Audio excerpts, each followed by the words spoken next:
Want to master chord progressions quickly? In this video, I'm giving you everything you need to know in order to play chord progressions fast. We're going to cover Roman numerals, primary chords, and how to create your own chord progressions. Plus, I'm also going to reveal some very popular chord progressions and how to practice them. So let's start with the basics. In music, every key has a set of notes that make up a scale. For example, in the key of C major, the notes are C, D, E, F, G, A, B. And for each of these notes, you can build a chord. And a chord is just a group of notes played together. So here's a simple way to think about it. C, the first note in the scale, makes the C major chord. D, the second note in the scale, makes the D minor chord. E, the third note in the scale, makes the E minor chord. F, the fourth note, makes the F major chord. G, the fifth note, makes the G major chord. A, the sixth note, makes the A minor chord. And B, the seventh note, makes the B diminished chord. Each of these chords is made up from the notes in the C major scale. So think of the scale as a ladder, and each chord is a step on that ladder. And instead of writing out each chord name every time, musicians use something called Roman numerals to make it easier. So here's how it works. The Roman numeral 1 stands for the C major chord.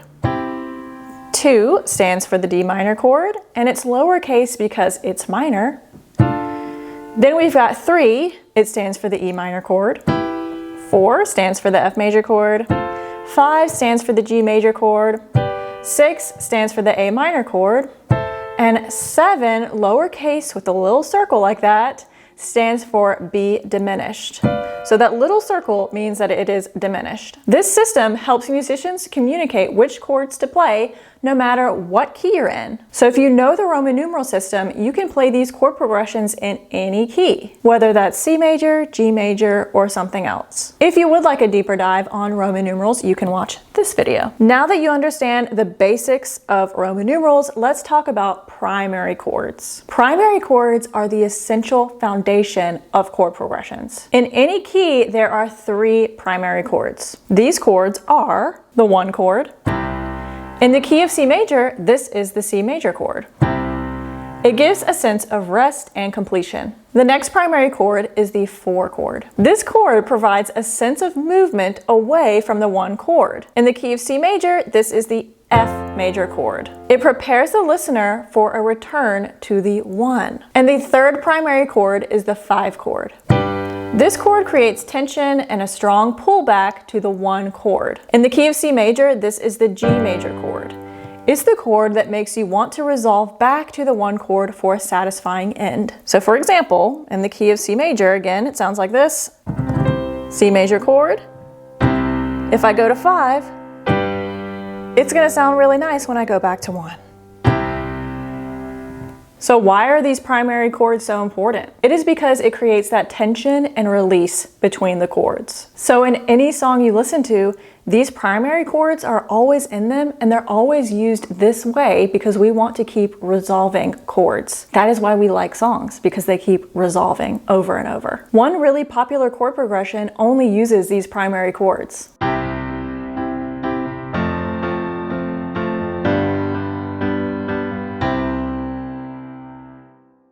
That 1-4-5-1 chord progression is so popular. It's used a lot because it creates that journey that feels complete. By practicing these primary chords and understanding their roles, it's going to set you up to create some amazing chord progressions on your own. So next, we'll explore how to create your very own chord progressions. But before I get to that, let me know in the comments, what is one of your favorite songs because you love the chord progression? Let me know. All right, now that we know these primary chords, let's get creative and make our own chord progressions. Step 1, start with a basic chord progression. A great way to get started is to use that chord progression we just mentioned. Practice this first. And to review, that chord progression is this.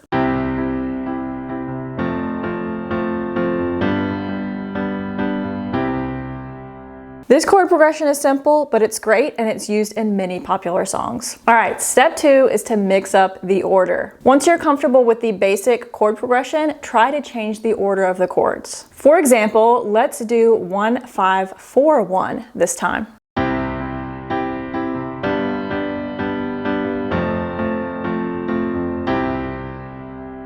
Step 3, now add the minor or diminished chords in the key. So to refresh your memory, the minor chords are 2 and 6, and the diminished chord is always 7. And in the key of C major, those chords are D minor, A minor, or B diminished. So you could try a progression like this.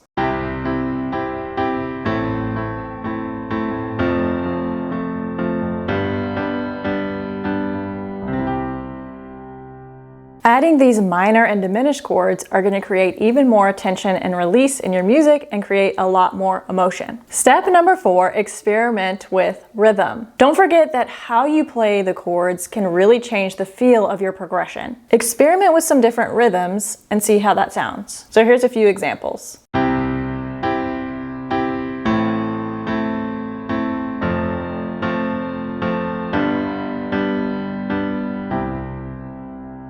Or you could do something like this.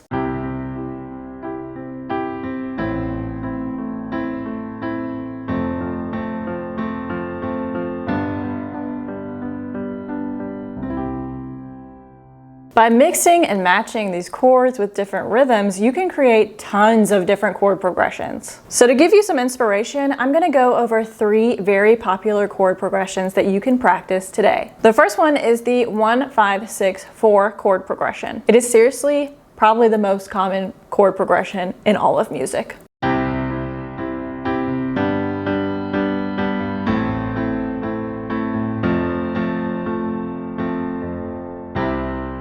This creates a very powerful, uplifting sound that really resonates with people. The next one is the 1-6-4-5 progression.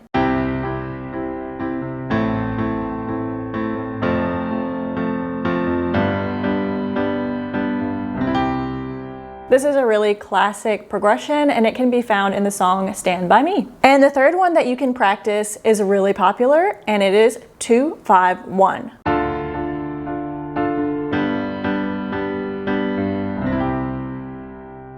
This is very popular in jazz and really adds a sophisticated touch. So feel free to experiment with these progressions in your own practice. But be sure to stay tuned for next week because I'm going to give you 10 very beautiful chord progressions that you do not want to miss. But if you're learning piano by picking random topics from YouTube, you're probably going to get really lost and take a really long time to actually learn. It's like if I got in my car without the GPS, I personally would most likely get lost. So I've created a free training that you can watch that shows you everything to learn on the piano in order so that you can play your favorite songs much faster. Check out my student Kirk, who's made incredible progress after only a few months in my Piano Accelerator program.